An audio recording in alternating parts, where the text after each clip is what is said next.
Now, here's the hosts of Top Story, KLIXcast and Jill Skeen. Good morning and welcome to Top Story, 7360300, always the number to call. And good morning, Jill. Good morning, Kelly. Here we are, a brand new week. Wow. In December. This is what officially kind of, I guess, the second week of December.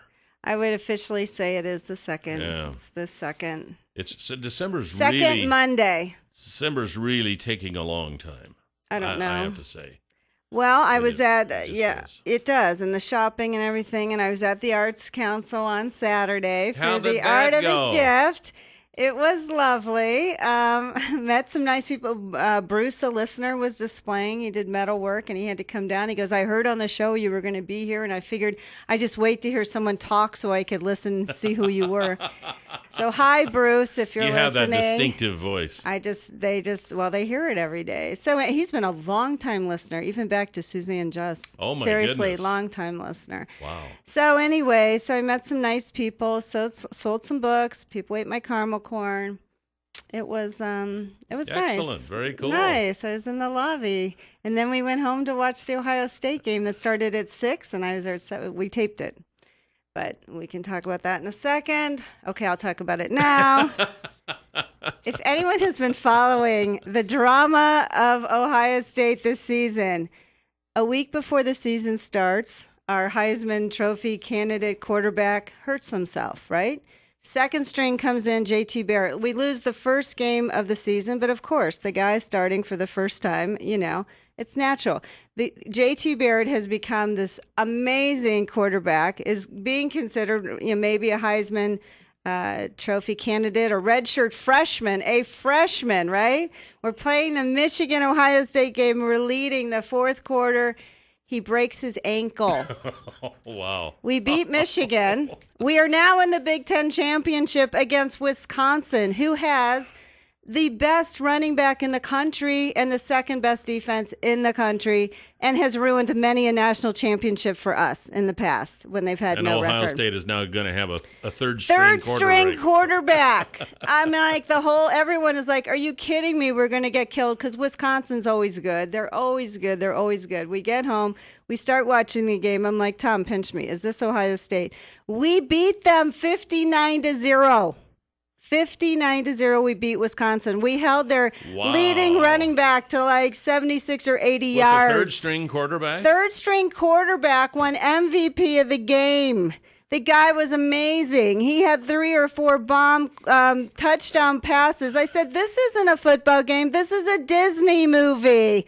If we now are in the playoffs or the national championship, which at the start of the season they said no one from the Big Ten will get in. I swear, if we sit there and beat Alabama and go on to win the national championship, they need to make a movie out of this one.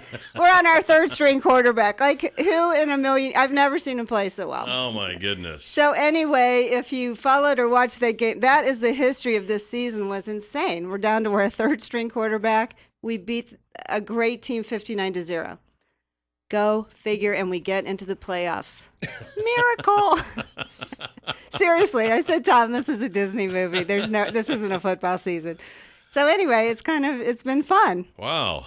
Yeah, so that made up for my weekend can't compare to all of that. I don't think you're like, okay, so what does that mean? Yeah. 59-0. What does rushing yards mean? Touchdowns, Kelly. Oh, my. Well, hey, that's great. Well, the Broncos did well, right. too. They're now going to be in the Fiesta Bowl. They're going to play Arizona, so that should be good. Yep. So fun all around, huh? Oh, man, I'll tell you, I'm just learning this football thing just through osmosis because you're a football fan and my wife's a football fan. Yeah. I can't help but learn something. Do you ever watch it? Once in a while, I'll sit down and watch a few minutes of it and then find something better to do. But I know. Like anything better to do. I'm sorry. I just have never been a sports-oriented type person. I'm more the intellectual type. Oh, is that right? Yeah. You're 0 for 2, Kelly. No, I'm kidding. You're crafty. You're very crafty. Yeah, there you go. No, you are. Your photography and stuff. But anyway, so it was that made up for a great evening. Well, excellent. Yes. Excellent. Well, hey, we have coming up Randy Staples with the Idaho Political Update. He'll be in at 8:40. At 9 o'clock, we have Laird Stone, Twin Falls attorney Laird Stone, be talking about domestic violence. So that should be very interesting. I think we have him for the full hour, do we not? We do, because unfortunately, this time of year is the season. Yeah, I know. So we're going to try to help whomever out there. We have numbers, we have anything, so tune in. If you know of someone, if you've been a victim, if anything, please tune in at 9 o'clock. Ask questions. We want to prevent this from being the season this year. So that's kind of on the lineup coming up here today. And kind of on back to Boise State here a little bit. They've got $1.94 million worth of tickets to sell. They have for the to Fiesta sell. Bowl. That's right. Now, what happens if they sell $1.93 million worth? Does that cut them down a lot, or is it on a graduated scale? I'm not sure. And the reason you say that is because it's in order to get its full payout from the Fiesta Bowl. Right. So, and the full payout is, what was it, $6 million? Something like that, yeah. Yeah. $2 million for expenses, which they're going to get anyway. $4 million for an appearance. So it's $6 million altogether. So they're going to get the $2 million no matter. Yeah. It's the $4 million, I guess, that would. So if you're planning to go to the game, you should plan to go to the game because they need your help and they need to. Yeah. And student tickets are $57. Upper deck seats are $75. Tickets in sections, lower level, upper level, $162 a ticket. Holy cow. Parking can be purchased for $31. And then you have to get to, you have to get there. You have to get there as well. Whether you drive or fly. So it could be an expensive proposition for 3 hours of entertainment. It better be darn good entertainment. They better win. Yeah, exactly. That's all you can say is I'm they still better back win. in the days, when you paid $2 to get in to see the high school football game. And did you ever pay those $2, KLIXcast, to see a game? I think probably once or twice, maybe. Did you go to games in high school, or are Not you too really. busy working? I worked. I I worked in know. the evenings. I worked during every game. You were the voice of the Magic Valley. I was back at the other end when our sports director was out doing the games on the air. So I was getting them on the air, see. Yeah. So I have a good reason. All right? Well, maybe that's why you weren't a sports fan, because you never really got to go to the games. That might be. I was you didn't always have fun. Whenever a game came up, that always meant work for me. Oh, so there you golly. go. Anyway, so okay, enough about sports. Now enough about you. Now it's on to real stuff. It's never enough about you. Typhoon Hagapit, I guess I don't know how they pronounce that in the Philippines, weakened to a tropical storm as it churned close to the Philippine capital on today, after killing 27 people on the eastern island of Samar Island, where it flattened homes, toppled trees, and cut power and communications. I was just looking at this story, and in a town of 67,000, which would be kind of sort of comparable to Twin Falls, it'd be just a little bit bigger than we are right now, 2,500 homes were knocked down. Can you imagine 2,500 homes, and just to make... to equalize for the size, even 2,000 homes in Twin Falls being knocked down by a windstorm. Say like 100 homes, but 2,500, that's just, that's outrageous. I know. So, wow. I know. Prayers it's just to the people of the amazing Philippines. how people survive and then go on and continue. And they only actually would have 27 dead. That's amazing, too. Yeah, it is. It is, actually. I mean, to lose that many homes... And that's strong of a force, and thank goodness only 27. Yes? Did you see the guy? You probably didn't see the Discovery Channel, and the guy got eaten by the snake. I didn't supposed watch to get eaten by the snake? I didn't watch the show. I read the story, though. I don't know if I'd want to see that. Well, here's what happened. Okay, they have been pushing, for the last 6 weeks, that this guy is going to be eaten by an anaconda. Alive! Yes, eaten alive. In fact, I think that's what they called it. Well, he got it. The snake got his head in his mouth, and then the guy calls it off. Oh.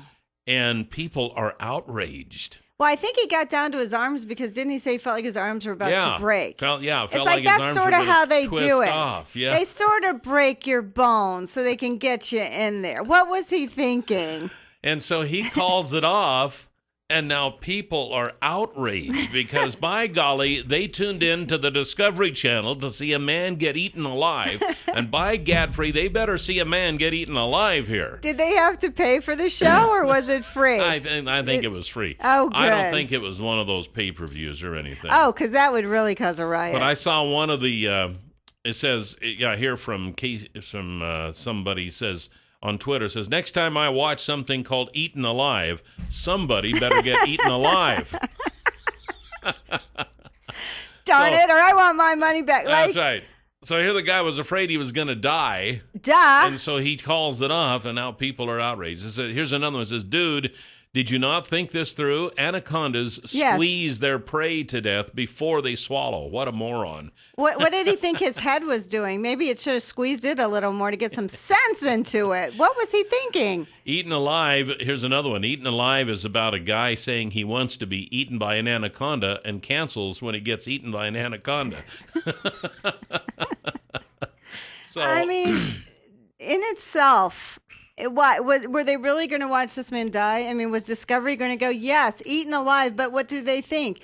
He's going to, survive being eaten alive by an anaconda? He had a special suit on. Oh, that was okay. supposed to protect him. What, was he a bunny rabbit instead of a man? What do you mean? But now, I don't know what they thought they were going to do if the anaconda had eaten him and gets inside. Then they would have to cut the anaconda open in order to get the man out, which would have resulted in killing the anaconda, which would have pissed off all the animal lovers of the world. Right. So, this was a no-win situation. What happened? I don't know what they were thinking. I can't even imagine that they were thinking, because I who don't would think they say, were. What do you say to your wife? Oh, honey, I'm gonna do the show Eaten Alive. I'm gonna get into this anaconda, but don't worry. He won't eat me. Yeah. No, that's what they do. And I'm going to be wearing a special suit. Yeah. They eat huge amounts of huge animals, and they squeeze them to death and eat them. What was he thinking? Well, obviously he wasn't. So what, they just thinking. pull him out by his legs? Because he was screaming for help. I need help. It's amazing you could hear him through the anaconda. I didn't watch it. So all I have to go on are the post reports here. No, this is what he said. He goes, but just a few minutes into the ordeal, Rosolier, communicating with his team by radio, so now he has a radio inside the anaconda, says his arms are torquing and might break, so he calls for his team to take the snake off of him. This thing is going to break, Rosolier says. I'm calling it. I need help. I mean, the fact that you've gotten it this far, and I don't even know what to say. This is, what's wrong with the Discovery Channel? What's wrong with people that would watch it? I don't know, and that's a good question. They don't want to come out and film record, history being made when they jump over the Snake River Canyon. Yeah. But they cover something like this with a guy supposedly being eaten by an anaconda who pulls out. So I don't know. I know some people. I said I love this. Someone goes, "Hey, Discovery, can I have my own show?" Yeah, it's a picture with his finger in his dog's mouth. Yeah. We'll be right back. We got some more things to talk about here, including the fact that religious profiling beginning today will no longer be allowed because Attorney General Eric Holder says they're not going to do that anymore. So we'll see. 7360300 is the number to call here this morning on Top Story. Randy Staple is coming up here shortly with the Idaho political update. And regarding domestic violence, we will be talking to Twin Falls attorney Laird Stone about that a little later. That'll be at 9 o'clock. Meanwhile, the folks at Clearwater Power Equipment want you to know if you're heading for the hills to cut some firewood, they've got the chainsaw to go with you. They've got Husqvarna and Echo chainsaws, the best in the industry, and they would love to show you these. They also have, I saw a wood splitter out front there the other day, a snow blower if we ever get any more snow. I wish we got some snow. Well, we've been getting our winters in February and March here lately, so, we still got some time to go. Okay. But anyway, stop and see the folks at Clearwater Power Equipment because they've got the sales, they got the service, and this is all they do. They only sell the power equipment. They don't, they don't have all the other stuff to muddy up their memories. They know all about the stuff that they sell, all right? And they are at 252 Washington Street. They're where General Building Supply used to be. 734-7767 is the number to call. Starting today, profiling on the basis of religion, gender, national origin, sexual orientation, and gender identity by federal law enforcement agencies will be banned, according to the Justice Department, announcing that today. The draft changes have been under review for months, and Attorney General Eric Holder was eager to issue them before he steps down. The new policy means that federal law enforcement officers cannot use these characteristics as the basis for making routine or spontaneous law enforcement decisions like traffic stops. The older rules, in effect since 2003, barred making those stops on the basis of race or ethnicity. The new policy will apply to several components of the Department of Homeland Security, including Immigration and Customs and the Coast Guard, but not to airport screening or scrutiny of travelers arriving at the border. So it's not for the airport. You still can profile. Yes. Okay. And also at the border. You can profile at the border and also at the airport. Profiling by law enforcement is not only wrong, he said, it is profoundly misguided and ineffective because it wastes precious resources and undermines the public trust, Holder said, particularly in light of certain recent incidents we've seen at the local level and the widespread concerns about trust in the criminal justice process, which so many have raised throughout the nation. It is imperative that we take every possible action to institute strong and sound policing practices. The new policy does not apply to the protective mission of the Secret Service, and according to the Department of Homeland Security, its exceptions are warranted given the unique nature of parts of the DHS mission, most notably in protecting our borders and securing our skies.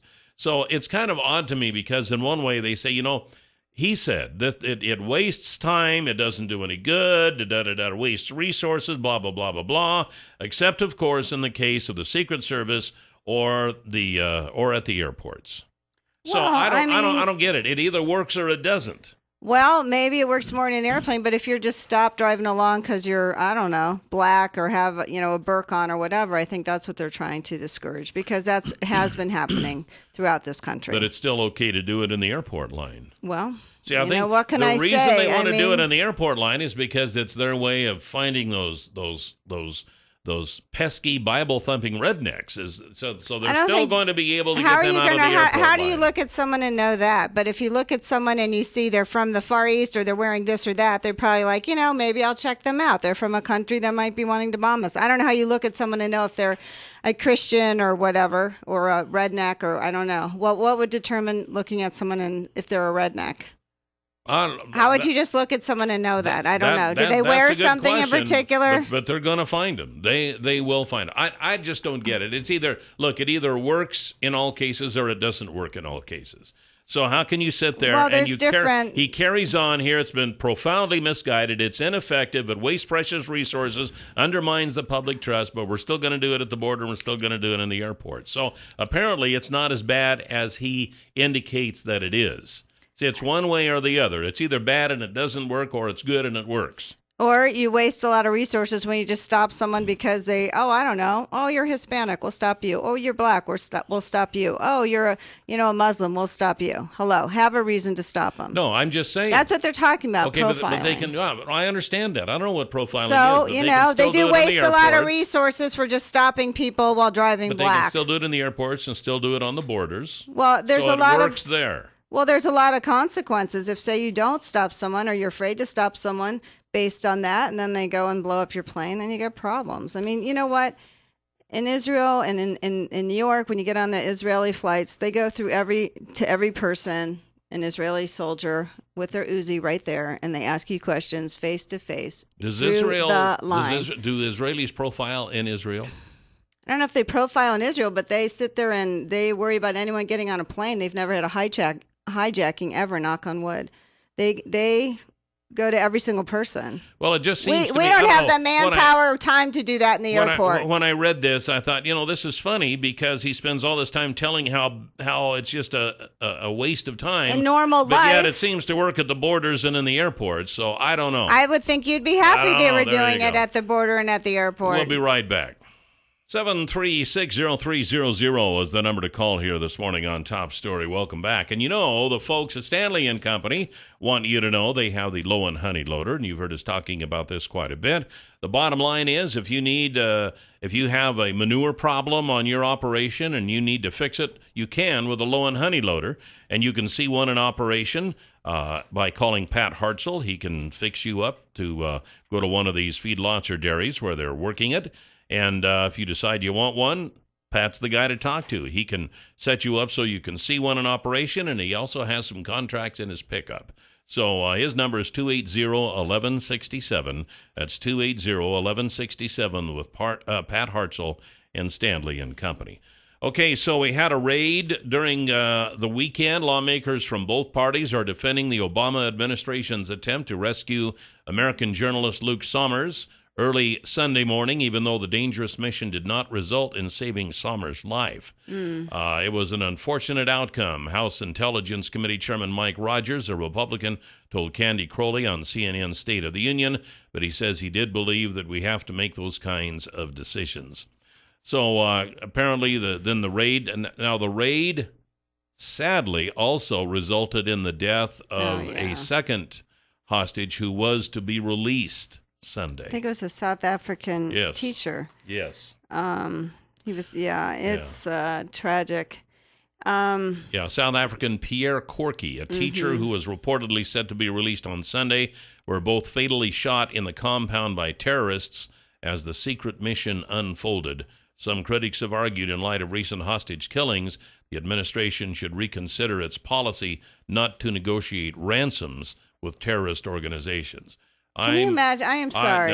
If we start paying ransoms, how many Americans are going to be kidnapped? And are you kidding me? And I know folks are going to say, well, we paid a ransom with other prisoners for the exchange of Bo Bergdahl and such. But, when you just start writing out a check for some of these. And that's how they make their money. I know. I understand. And so what do you guys think? Should we have gone in? Should we not have? We'll just throw that out there as we're talking. 7360300 is the number to call. Should we have gone in or should we not have? I'm going on record as saying, you know what? I think it was worth a try. Not all of those missions. I think we have a pretty darn good record of those missions working. I think a lot of them go on when we don't even hear anything about them. Oh, yeah. But once in a while, things are going to happen. Apparently, one of the hostage takers went out to relieve himself, apparently, and saw what was going on, and that's how that it. You can't predict that kind of stuff. No. So. It was after midnight. It was a full moon. Yeah. And what can you do? And if they would have gotten them, then everyone would have been like, great. Right. House Intelligence Committee Chairman Mike Rogers says when you pay ransom, you get more kidnappings. That's certainly what we saw across Africa. Right. We're certainly seeing it in Yemen as well, Rogers said. If we're going to be extorted into paying ransom to Al-Qaeda so that they can rape women and blow up buildings and kill civilians, men, women, and children, that's a pretty bad plan to start with. 7360300. Top story, you're on the air. Good morning. Good morning. What do you think? Good morning, Kelly and Jill. Good morning. Yes, we absolutely should attempt to rescue them, and no, we absolutely should not negotiate. Yeah, I agree. Agreed. I agree. I think once in a while you're going to have something, like I said, that it just doesn't work out the way it was planned, but you got to keep trying. That's why you have plans. I mean, really, nothing's guaranteed. Nothing is. Even Osama bin Laden, I mean, their helicopter, got damaged. That thing could have been a disaster. They didn't know he was there 100%. I mean, they had an inkling, but you know what? And unfortunately, this journalist was going to be killed in like the next few days anyway. So you could have gotten him out. Especially when you work. We know these people are going to die. Yeah.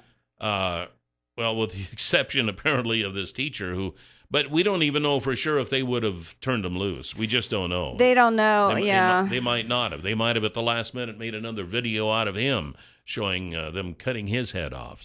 And they took out, 6 or 7 people. Who knows? And maybe it'll make them think twice, or maybe they... we'll say, hey, they're on to us. Maybe they are going to start coming in. Maybe it'll be something, they've gotten away with it pretty carte blanche for a while. So maybe they're like, well, you know what? Maybe they're not going to let us do this anymore. Yeah. It's just, it's a dirty game when you're playing this game with with these radical wackos. I mean, that's what they are. They're just wackos. I don't know if the sun has damaged their brain or what has happened, but No, it's just an extreme wackos. ideology that they have interpreted things to control people, to do whatever. I mean, it's not religion. It's not a religion. It's just, it's like another crazy dictator. We have how many in the world? There's so many. They use religion to As an justify their excuse. methods. Yeah, but, this isn't but it's religion. certainly not a religion, and it's too bad. But you know what? They've been around forever, and they will be around forever. And it's just something that we're going to have to contend with. And paying ransom is not the way to contend. No, I feel terrible for the family. Yeah, me too. We have Randy Staples up next here on Top Story. 7360300 is always the number to call here this morning on Top Story. We have Randy Staples with the Idaho political update coming up. But first, I actually want to tell you guys that today at noon, OTAC, which is the consultants that the URA, I guess, is working with, is going to present a preliminary parking report today at noon at City Chambers, and also tonight at the Twin Falls City Council meeting. So if you're interested to see what's happening, please come down, please look, please give input today at noon at City Council and tonight at the council meeting. So, all right. Very good. And with us we have Randy Staples. Good morning, Randy. Good morning, Randy. Well, how are things in your neck of the woods? Oh, fine. It's a little bit stormier than it had been, but that's not too unusual for this time of year. Yeah, well, hopefully it'll bring some snow to our neck of the woods. I gather that it probably will. Yeah. Well, you sent out your weekly update once again. I wanted to talk a little bit about the leadership roles in the Idaho legislature, how you indicated in there in the last few years they haven't really changed that much, which is kind of different since before that. It seemed like they changed a little more often. Why do you think that is? Well, it's kind of an interesting little phenomenon that it used to turn over quite a bit, and there was kind of a ceiling in the Idaho Senate and the Idaho House of about 3 terms for being in the top leadership position, and that was pretty much it. And that wasn't really broken until the 70s. But now that seems to be lasting longer. The number of terms that legislators serve doesn't seem to be increasing all that much. That's there's a fair amount of turnover there, but for whatever reason, and I'm not sure what all the reasons are, legislators seem to be staying in position in the top position, Senate Pro Tem, and on the Senate side. That went from kind of a 2 or 3 year norm for a long time to about 5 terms with Bob Geddes for a decade not long ago. And Bruce Newcomb from the Magic Valley was kind of broke a record for longevity with Speaker of the House. And we'll see how long that the current Speaker, also from the Magic Valley, Scott Bedke, stays in. But he's starting his second term now as Speaker. And that's certainly a very a long period in and of itself, but we'll see how long he stays there. There was no challenge this time, and he may be there a while. Do you think people are just complacent and like, what the heck? Let him do it. Obviously, he's done it. Who cares? I mean, are we at that point, or does anyone care? Well, the caucuses remain about the same. Once they elect somebody, there seems to be a certain amount of inertia in that sense. Just not a lot of change, not a lot of transition, and that may be a good, in some ways, kind of a good metaphor for this next session. There are a lot of the same people are back. It's probably on balance not going to be a terribly different group this next time than it was that met earlier this year. I hate to keep picking on Sherry Ibarra, but it seems like... Do you really, Cal? Well, she's been declining interviews with just about everybody. Former state senator Tim Corder, I guess, is going to be her special assistant. He's declining interviews. And I was just, after reading about all of that, I was wondering, has she started working yet with Tom Luna? I know she was going to start going in and kind of learning the ropes and everything? Or has she started doing that, or does anybody know? I've seen some reports that say that yes, she has started to do that, and she has actually quietly started to meet with some other organizations that are around the state. There are a group of kind of stakeholder organizations that have been around for a long time. The IEA, Idaho Education Association, the Teachers Union is one of them, but there's also the Superintendent's Organization, the School Board Association, and a number of others that are all part of the structure of how you make change in education or how you just administer education in Idaho. It's kind of a complex machine that you need to have some kind of a handle on. And I guess there's some real question of how much of an understanding she has of how all that works. It's a fairly technical and complex system. Yeah. And it doesn't really have too much to do directly with teaching in the classroom. I guess for the so it's been really interesting that she has not spoken out publicly at all, but she apparently has been in touch with some of these groups.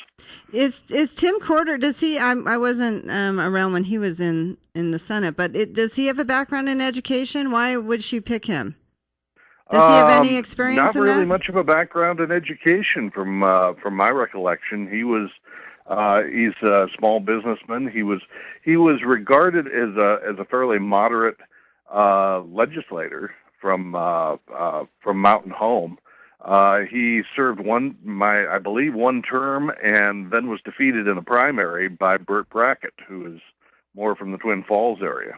And it will be interesting to see how that emerges. He has a little bit of legislative experience, which is more than she or any other named advisors to this point have.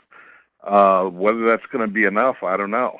But that is at least some person with some experience, and a person who was fairly well regarded as a senator during the time that he was there. Yeah. Okay. I guess there's nothing really that says that they have to do a lot of interviews, or any interviews for that matter, but it just seems like when they're turning down interviews, then a person starts to wonder, especially with all the background that Sherry Ibarra has had during the election time. And by the way, for those who don't know, Sherry Ibarra is the new Secretary of Public Instruction for the state of Idaho. Superintendent. What did I say? Right. So it doesn't matter what you said. It's superintendent. The problem with it is that when you, in turning down those kinds of interviews, it's not so much just a matter of not wanting to talk to these two particular reporters. It's a matter of not communicating with the public. Right. Yeah, exactly. She has not communicated with the public in any real way, apart from the debates that she did have with her opponent. Really much at all. We really have very little idea of what it is as a practical matter that she plans to do at this point. And we didn't either during the election. It's kind of a mystery. But Randy, we didn't know much really during the election as well, and she still wins. But I mean, she has to be living under a rock to think that the public is not concerned about her. And it would seem to me that just based on that fact, you would do more interviews to try to assure people what you're doing, unless she doesn't know what she's doing, which... Whatever. There's not a lot of reassurance going on No, here. there isn't. And I think you're right. I think there are a lot of people who are wondering what is going to happen now. What are her plans? Does she have any plans? Does she have an understanding of what lies ahead? There were people who have, in the education process, who made the point that anyone who goes into this office for the first time will have a learning curve when they go in. Right. But some may have higher learning curves than others, and I suspect hers will be rather steep for a while. Yeah. And plus the staff. Is she keeping the staff? I don't think they know either, do they? That's not clearly stated. I thought I saw one report indicating that she was planning to keep the staff, but the most recent that I saw toward the end of last week said that she hasn't spoken to it. Okay, great. Well, time will tell, I guess. Time will tell. Yeah, kind of on that same line, early on we heard a lot of opposition to Common Core. and there's still some opposition out there, I know, and you hear about it every once in a while, but not nearly like it was when it first started. Is the resistance, is the opposition to Common Core in the state kind of dropping, or are people kind of going back and regathering, and what can they do, those who are opposed to it, what can they do to stop it? Because it's getting pretty well entrenched in Idaho's education system.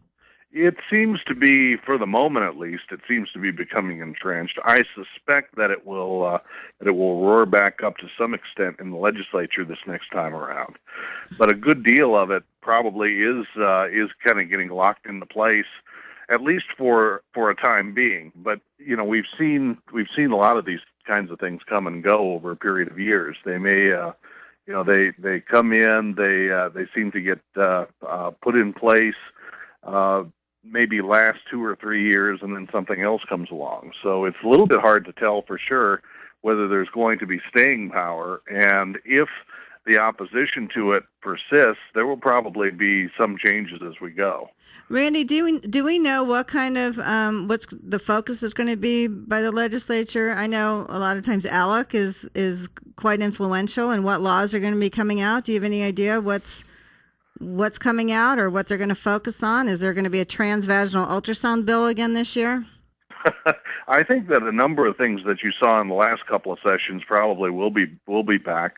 I don't know whether that one specifically will be back or not, just because there may have been some feeling that they've gotten burned on that in various places when that's come up. But who knows?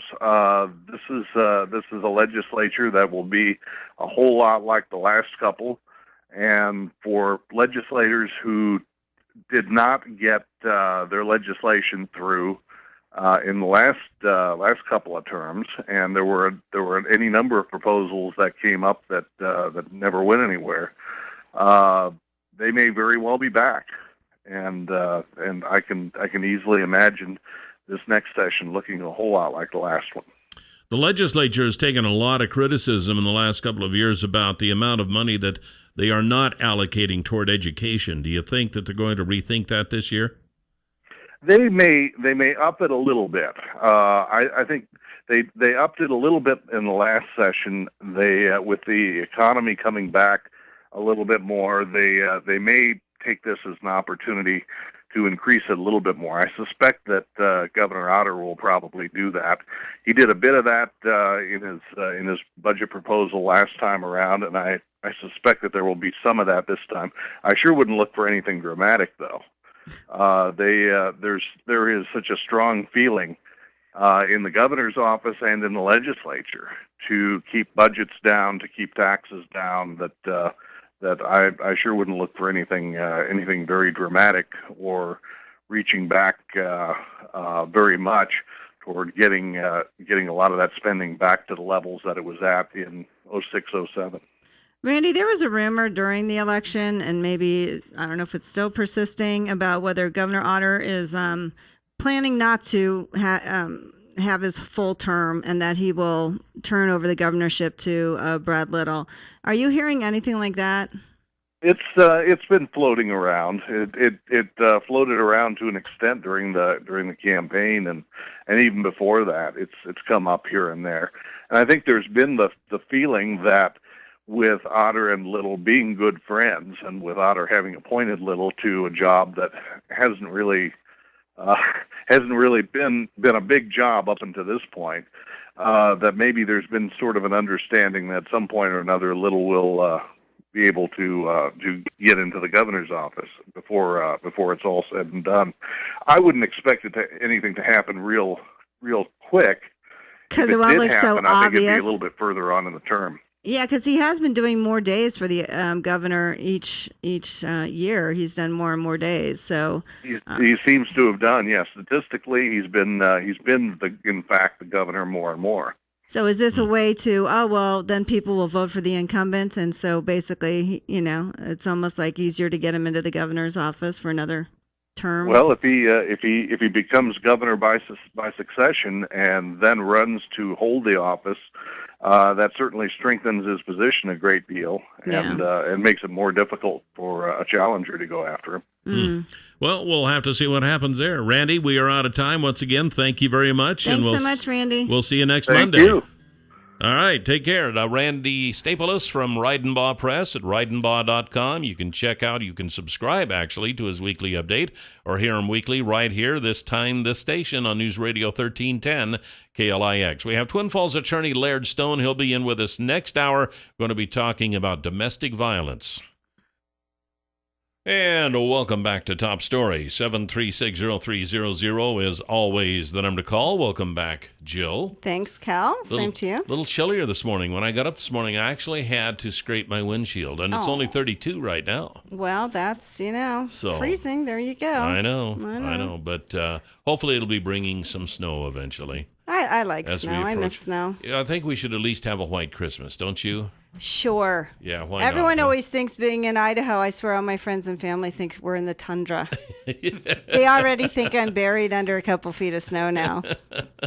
It's not like that. And truth be told, we're running around in our shirt sleeves. And, I know. Tom golfed yesterday. Yeah, I know. It's How been nice amazing. is that? It's amazing. Hey, we just wanted to mention we had a great lunch on Friday with Dennis and Cheryl Becker, who are our final winners in the Lunch with Kelly and Jill at the Canyon Crest Dining and Event Center on a ride in the limo. And I think Dennis said that was his first time ever riding in a limousine. Wow, yes. So I'm glad we were able to furnish him with one item of his bucket list. It was lovely. It was really nice. So the last one to have lunch with you, and after that you'll probably be in your ham radio basement for eternity, and no one will be able to get you out. I'm becoming a hermit. What can I say? You won't even answer my calls after that soon. Jill who? Exactly. It's starting already. Well, we are into the holiday season now. Christmas will be coming up. Hanukkah will be coming up. Families are getting together. And this is the time of year that domestic violence seems to rear its ugly head even worse than at many other times of the year. And we have Twin Falls attorney Laird Stone with us, who a partner in Stefan Quanvig Stone and trainer. Almost stepped over that, didn't I? Yes, I do step over it. I know. So anyway, Laird Stone, welcome to the show, and tell us about domestic violence. First of all, what is it? Because I think we all see this as, a husband beating up his wife or something like that, but I think it goes kind of beyond that. Well, it really does. Domestic violence can be any type of abusive behavior. It's a pattern in a relationship where one individual is trying to get control over the other individual, and they try and maintain power over everything that they do, and then it just gradually builds over time. So it can be in any type of relationship, husband, wife, with children, with elder individuals, and even with close friends. And you say it can also be start with name calling, or it could just be name calling. I mean, it doesn't have to be physical, does it? No, it doesn't. It really comes from one individual trying to control another individual's actions, and that could include name calling, the belittling, the bullying type things that you see in school. Actually, you could even say one might be a form of domestic violence because they're trying to maintain control and power over somebody else. Do you think those little ones that are doing that in school will grow up to be abusers? Well, there are some statistics that show that children that come out of any type of abusive type of relationship, there's a higher likelihood that if they don't have appropriate counseling, that they will be in an abusive relationship in the future, either the abusers or the victims. What are the statistics on domestic violence? Has it gotten better? Well, it doesn't seem like it. I think that it has. The statistics that I have are a couple years old. At that time, there was about 638 victims of domestic violence a day in Idaho. It breaks down with about 1 out of 3 women on a national basis, and 1 out of 4 men in the United States have experienced some type of domestic violence. And with children, I think the percentages is actually a little bit higher. Wow, because we usually consider domestic violence as something against the woman or the female in the family. So, but when you say 1 out of 4, that's a lot higher than I thought it would be. That's amazing. The problem with we're a male-dominated society in terms of attitudes, and we're gradually getting away from that, and we need to get away from that. But machismo gets in the way, and I have represented numerous people in relationships where the husband or the male in the relationship was the one that was being battered, and was really afraid to speak up because of the image he thought he might have in his circle of friends. So do you think the statistics could be higher for men that we're not aware of? Because it's not like people, like men especially, want to come out and say, I'm being battered. I think they could be. I think the same with elder abuse. Those type of statistics could be higher as well because there's that reluctance to come forward. Mm. Do we have any? How does Idaho do in handling domestic violence? Do we have places where people can go, places that people can call? Can we call the police? I know sometimes it's a little difficult to call the police when it's maybe not physical, and would police be the appropriate ones to call if it's not a physical situation? Well, we have various resources. There's the Idaho Council on Domestic Violence and Victim Assistance Program, the Idaho Coalition Against Sexual and Domestic Violence. You can find those on the web. They have phone numbers as well. I just handed Jill a pamphlet that's about 20 pages long that has all the resources that are available in the Magic Valley. This is amazing. It includes every component that you would find for help for domestic violence, housing, gas, clothing, suicide, medical. So there are a lot of resources out there if people are willing just to take that step to break out of that circle. And that's the hard part, because they feel trapped. They don't believe that there's anything that they can do. And so they just go back into that same circle of abuse. Don't you think it's hard too, because it does probably, I don't know if it starts physical, I don't know if it's almost like you start to see patterns or hear things that they kind of get them away from their family and friends, they beat them down so much emotionally, they're financially supportive on this person, and it is hard for them to break away, when they do such psychological damage. What should the first step be? I mean, if they no longer attach to their friends or their family and they don't have the confidence, how do you get out? Well, it is.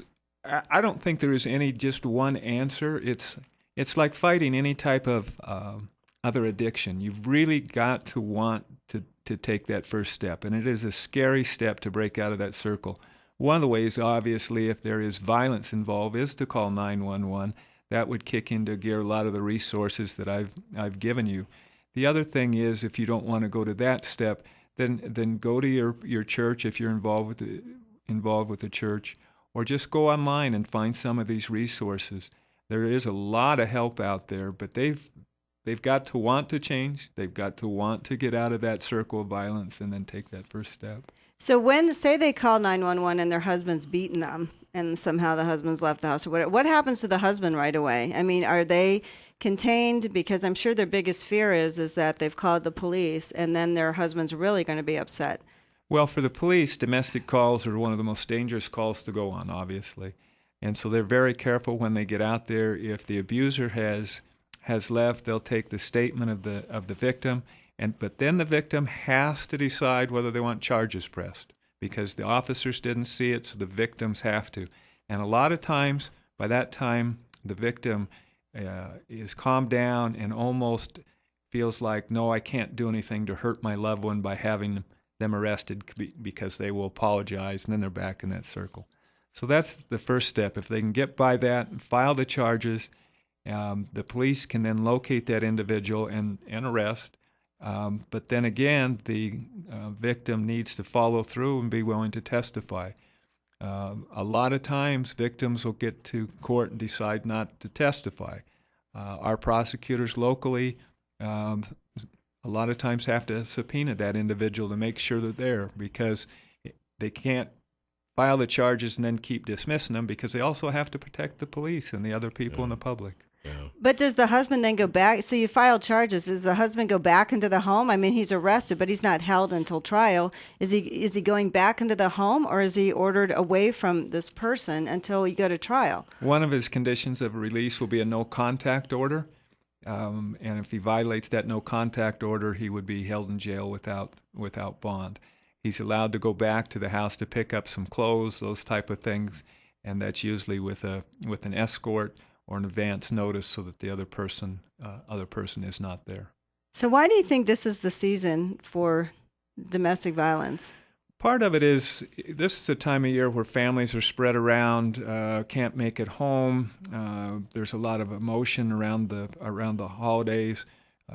If someone has been isolated by a partner, the isolation comes down more. The economic control clamps down, and then part of it, I think, is the and you can verify this, the daylight hours are shorter, Yeah. and people don't like the darkness. Yeah. And but I think that just all escalates into domestic violence. We recently had a high-profile situation here in the Magic Valley where a woman and her daughter were killed allegedly by the boyfriend who they had been living with. They had apparently a restraining order, but I guess if there was ever proof that a piece of paper can't stop this kind of thing, that would be a good example. It would be, but you have to keep in mind, a lot of things that you hear on the street, take them with a grain of salt about those type of things. But the big key in any situation where you get a protection order is don't go back. If you are the one that gets the protection order and then leaves and goes someplace else, don't go back to the other place. Don't put yourself in a position where something bad can happen. There is no piece of property worth your life. I don't care whether that's your dog, your car, whatever. There's just no piece of property worth your life. If you're going to take that first step and get the protection order, continue to protect yourself and stay out of the danger zones. So should they have not come? I mean, when you say if it's your house, do you think it's wise basically to leave your house, to go to family and friends, to really uproot your life because they could come back to the home?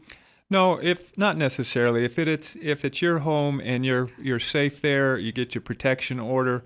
You make sure that your neighbors know about the protection order, because let's say you leave the home and you go to work, and the person that is not supposed to be there comes back, and the neighbors don't know, they're not going to call. Enlist the help of the people around you so you have that protective circle. So, but a number of times when people get protective orders, they will find another place to live rather than try and get rid of the first person.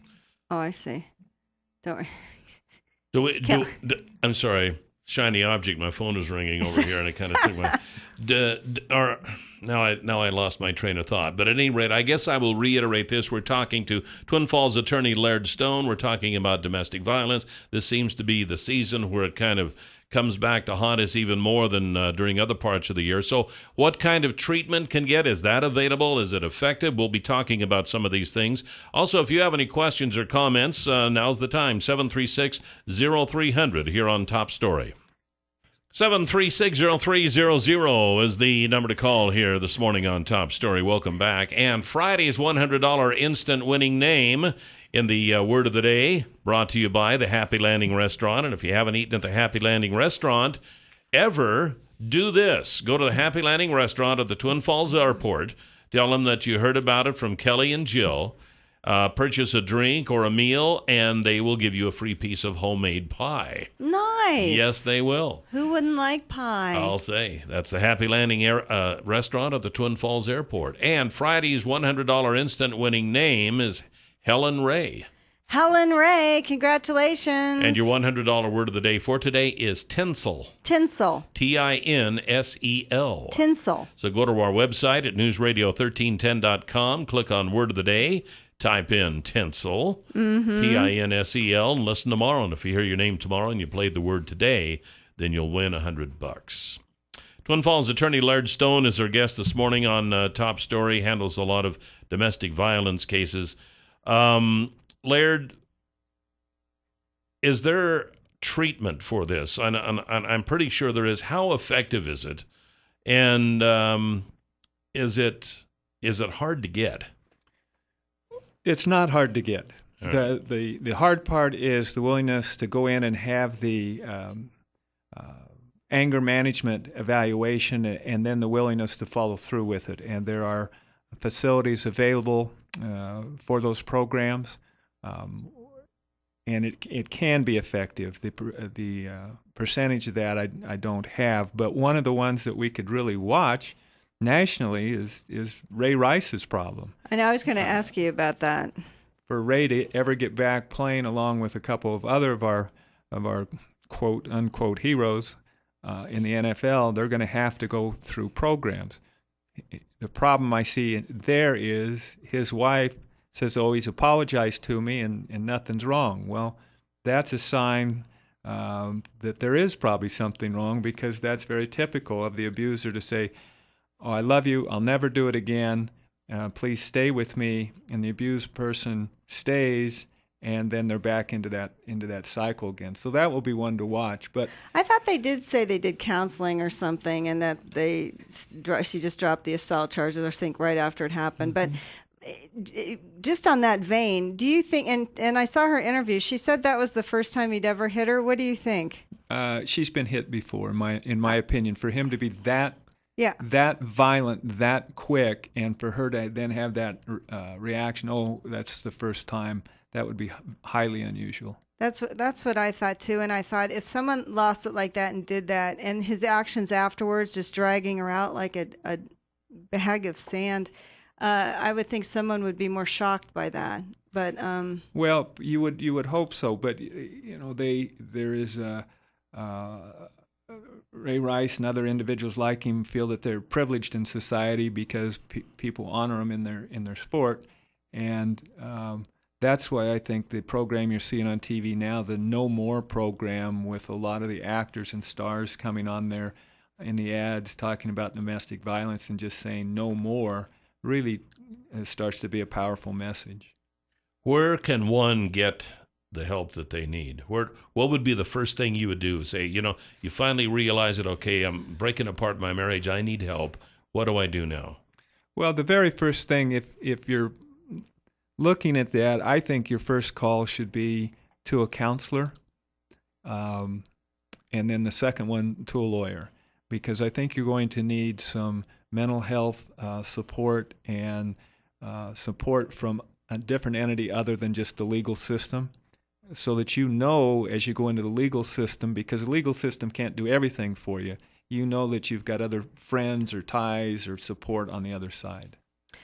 So, Laird, we were talking at the break, and I think I have a misconception. You think that only kids who are in domestic violence situations grow up to be domestic violence abusers, but that's not really the case. It could just happen to you, or you just are frustrated, or you always think it's continuing the cycle. Well, what the underlying cause is, I think, is really unknown, because I've represented people that have had no domestic violence in their history at all, and for some reason they're now in a relationship where domestic violence occurs. They're either the abuser or the victim. So it's not necessarily just people that have come out of or grown up in a violent type home or a controlling home. And if they've gone to therapy, how effective do you think it is? Do they definitely stop abusing? Because it's almost like the sexual registry. You would love to know, like, say someone beat their first wife, somehow she got away, divorced, and then they get married again, because these guys obviously have to be charming at some point to get married, and then shortly, sometimes you hear stories after the, wedding day, all of a sudden they turn into this monster. But, it'd be nice if you could, I know it's probably not right, but like just to warn someone. Or do you ask them, "Oh, when was the last time you beat your wife?" Or "Did you beat your first wife?" You know what I'm saying? It's like you have no idea, because there should be a questionnaire. Because they're always charming. Like for speed dating. Right, yeah, exactly. Yeah, as opposed to how old are you? Is like, "Did you beat your first wife?" Well, I'll tell you that. Hold that thought, and we'll come back with the answer with Laird Stone here on Top Story on News Radio 1310 KLIX. 7360300 is the number to call here this morning on Top Story. Welcome back. Before we get back to the topic of domestic violence, just wanted to tell you that the Twin Falls area's newest pawn shop is Canyon Pawn. And they're right across from Will's Toyota on Shoshone Street. They've got the guns, they've got the camping supplies, the woodworking stuff, the fishing supplies, the tools. they've got stuff for Christmas presents. And if you're a little short on cash, they've also got the pawn part of it. So, you got something laying around, has a little value on it. You can take it down. You can pawn it. You can buy the Christmas present. When things get a little better, you can go down and buy it back. That's how it works. That's how easy that is. But the nicest thing, we've actually had people call in and comment on this, is how clean the store is. Yeah, it's beautiful. So stop on by Canyon Pawn. Dave Hansen and the crew would be happy to see you. Tell them that Kelly and Jill sent you, and just have a good time moseying around. Mm-hmm. All right, so domestic violence is you had a question for Laird before we went to the break, so let's start there. Yeah, re-ask him that, and then we'll go from there. Yeah, the question was, when you have like sexual registries, great, someone like that. But, how do you know really when someone, say they abused their first wife, and now these guys somehow get married again? I mean, they have to be charming for how long to snag someone, and then maybe something starts up after you get married. Is there any way to know? And then you can understand why a woman might be like, well, he wasn't like this our whole courtship. Well, or a man too. Or a man, and then all of a sudden this happens. Like, are there any signs at all? Like while you're dating someone that you could look for? I mean, because they aren't going to be in a registry that he was a wife abuser. Well, some of the ones that you might look for if you've been dating for a while is if there's a tendency to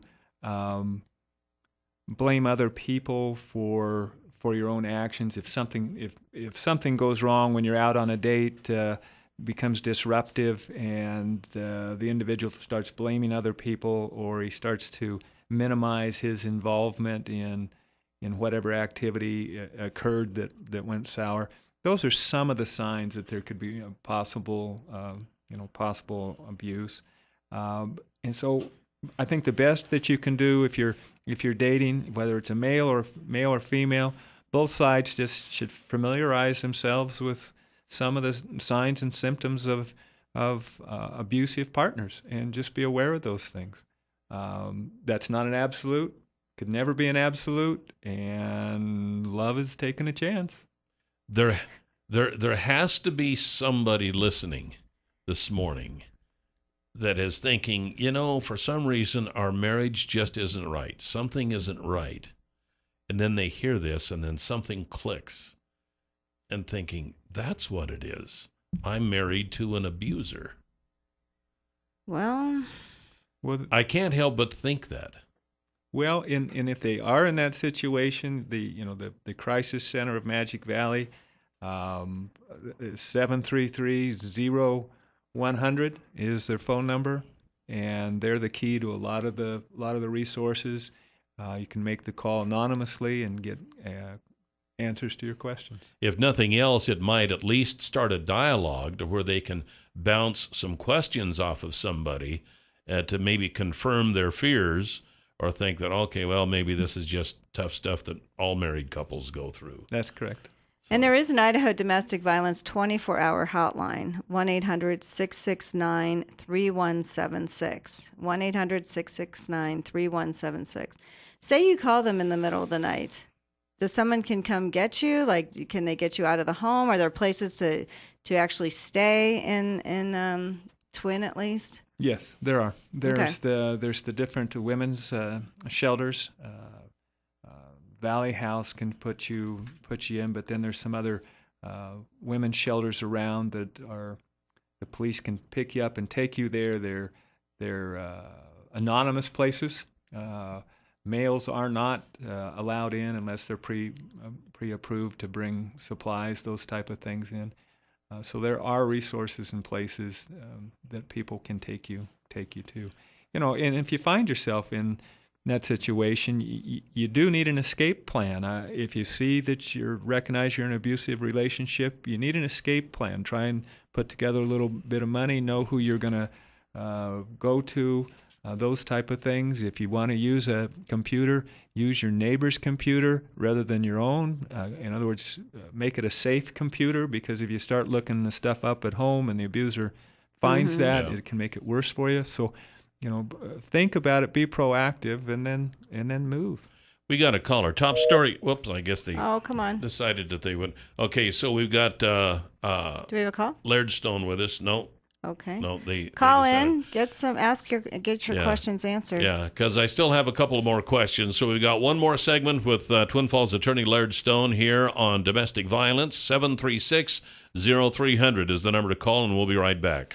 Oh. 736-0300 is the number to call here this morning on Top Story. We are talking about domestic violence as we're getting into the kind of the first part of the holiday season here, so we felt it would be appropriate. And we have Twin Falls attorney Laird Stone, who through his practice handles many domestic abuse cases. And we do have some callers. Top Story, you are on the air with Laird Stone. Good morning. Good morning. Good morning. How are you, Kelly? Jill, Sergeant Mansell, Sheriff's Office calling. Oh, hi, Hey. Sergeant Menzel. How are you? Good. Hey, I didn't get a chance to listen to all the story, but I was listening to a little bit about the Valley House and the battered women's shelter and whatnot. A lot of times when we get called to situations of domestic violence, perhaps there's just not enough there for us to be able to take somebody to jail. In an event where the battered person feels like they're still at risk for staying in the situation, oftentimes we give those women and children a ride to some of those places so they have a safe place to go for the night. So don't ever hesitate to give us a call so that we can come help with that situation, a situation that could potentially turn into a bad deal. We'd love to, if anything, if nothing more, be able to take care of the situation for the night until cooler heads can prevail the next day or a different situation can come about to where things don't turn violent. All right. Well, Okay, great. that's Thank good to know, you. because if they have to stay behind and then arrange transportation, then Oh, gosh. it could just go from bad to worse. Yes, So, yes. well, thanks, Sarge. We appreciate that input. Thank You you. bet. All right. Talk to you soon. All right. 736-0300. Good morning. Top Story. You're on the air with Laird Stone. Hello. Good morning. Hello. Hey, good morning. Laird, can you explain the correlation or the percentage of alcohol and drug-related domestic violence and why the percentage is so high during this time of year? Thanks. Well, Because the people alcohol drink. and drug use, I think, really does increase around the holidays, obviously, because of the holiday parties and the festive atmosphere that gets promoted. And whether you are a longtime user of drugs or alcohol, it doesn't really matter. It still has the same effect. It lessens your inhibitions. You can tend to become angrier quicker. When you become angry over something and you've got a substance in your body that is controlling or has eliminated your ability to restrain that anger, you're more likely to strike out. If you are using smaller things, even the sound of crinkling wrapping paper can set people off because those restraints are a lot lower because of the use of the substances. Wow. Well, they don't call whiskey liquid courage for nothing, do they? That's very true. 736-0300. Top Story. You're on the air with Laird Stone. Good morning. Good morning. Anybody there? Yeah, I'm here. Yep. Yeah. Oh, good. Yep, You're Okay. on the air. Good morning. Okay, I wasn't sure I was next in line. Yeah, I just wanted to comment, and I'm sure this is, everyone's aware of this, but this abuse is not men beating women. I mean, there's a lot of women out there that are very abusive. I know that firsthand, and I know that she would try to entice me into even hitting her. Go ahead and hit me, you SOB. You know, I'll have you locked. I mean, she wanted to be a victim. There's some underlying things out there. I think a lot of people, unless you live through it and you go through it, there could be guys serving time because of that very type of thing. The women wanting to be victims. I mean, there's some sickos out there. Fortunately, I found one, and I was able to get away from it. Oh, good. Never laid a hand on her. That was 30 years ago, but it's still lingering in my system about just how unfortunate I was, but how lucky I was to get away from that type of individual. Yeah, I can imagine. And we did mention that it did Yeah. affect men. That was the start of But the it program. still has the stigma. Mostly when you talk about domestic violence, I think the first thing into anybody's mind is that, oh, this is men beating up on women. It's just automatic. Well, just because it probably happens more. Well, and it is automatic, but your last caller is completely correct. And I've handled a number of situations where the woman has actually enticed the man, and he's had to defend himself. We've had women attack men with other weapons, and they've ended up defending themselves, and then the woman has been the first one to call the officers, and all of a sudden the man gets arrested, and then we've got to untangle that. And so he is entirely correct. And what the man has to do is walk away or turn his back and run as quick as he can out of that situation, if he can escape and just get out of there, because your caller is correct. Because there is no place really. I mean, you can always walk away That's to correct. hit anyone. I mean, really. Even then, though, and I don't know that there's any way around it. I mean, she can still tell the police, yeah, he tried to hit me, and then he got in the car and ran. So then you got the cops, running down the road trying to catch you. Well, when I say run, I mean just leave the situation. Run to the situation, and on your way out, you're calling 911, so you're reporting it to the police. So that does help then if you are also. Yes. Even if you're the second one to get through, you are still making the call, and that does weigh in your favor. Yes, it will. All right. Yeah. Wow, this is interesting It's stuff. sad. So we're almost out of time. Again, Laird, the Idaho Domestic Violence 24-hour hotline, 1-800-669-3176. So, and you had another number for us? For the Crisis Center, Magic Valley, 733-0100, or the toll-free 800-882-3236. Laird, thank you so much. Yeah, it's been very interesting. You are welcome. We appreciate what you do. Twin Falls attorney Laird Stone with us this morning here on Top Story, talking about domestic violence. And please get some help if it's happening. Yes, please. Indeed. And it's time now for the Huckabee Report. You can hear the Huckabee Report each weekday at this time, brought to you exclusively by Waddell & Reed. Laura Nelson, Josh Funk, and Steve Stanger are the financial advisors, and the number is 736-6563. Well, again, I reiterate that we are not irrigating in our fields right now, but we will be soon. But you go ahead. Now, well, and each year, when it doesn't snow, and I think, man, are we going to be short of water this year? So one of the concerns about your irrigation system is its ability to conserve water. And when you have these pipes and everything out there that are leaking water everywhere, and you got water running down the road and stuff like that, that's just wasting water. Yeah. So they've got a new Certiset now, which is a new technology that you can ask them about at Farmore of Idaho. It's just one pipe that goes out into your field. It's a flexible pipe, no holes in it, and yet they have attachments on your equipment. And the nice thing about it, which picks up the pipe, gets it out of the way while you are, say, swathing your hay. And you don't have to move the pipe out and pay somebody to move the pipe out, pay to move it back in, and plus all the time that it takes to do that. It's called Certiset, and they can tell you more about it at Farmore of Idaho. So if you're considering some changes, some upgrades, or whatever to your irrigation system this coming season, ask them about Certiset. It might be something that you will want to consider for your farm or ranch. Definitely. And their number is 324-3341, and you can also catch them online at farmoreofidaho.com. And I just want to reiterate that today at noon at the City Council chambers during the URA meeting, it's open to the public. OTAC, who is the consultant with URA, is going to present some kind of parking plan, study, whatever for downtown. Please come. It's at noon. Anyone's welcome. Or tonight at the City Council meeting that starts at 5. So, and this public portion starts at 6. So anyway, please come tonight, have a say, check out. I don't think they're finalizing anything. I think they just did a parking study. So I'll be going at noon because it's part of... Parking is an issue. Parking is an issue. When you go to a store, you got to have some place to put your car. You do. Speaking of that, we were eating in one of the restaurants down by the mall yesterday afternoon after church. There were cars everywhere. The mall was packed. You think? Why? Yeah. Do you think, I don't know, Christmas?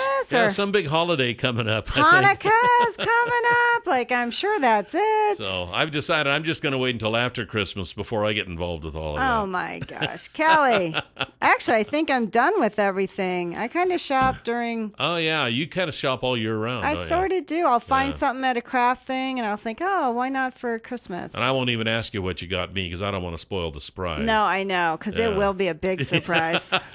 Hey, thanks for joining us. We'll be back tomorrow. Steve Millington will be back with the Twin Falls Republicans. And who else we got? We have consumer credit management. Oh, yeah. That's all I know. So, good time of the year to talk about that if you can't handle all your bills. Yep. We'll see you tomorrow. Have a great week. Have a great day. See you, Jill. Bye, Cal.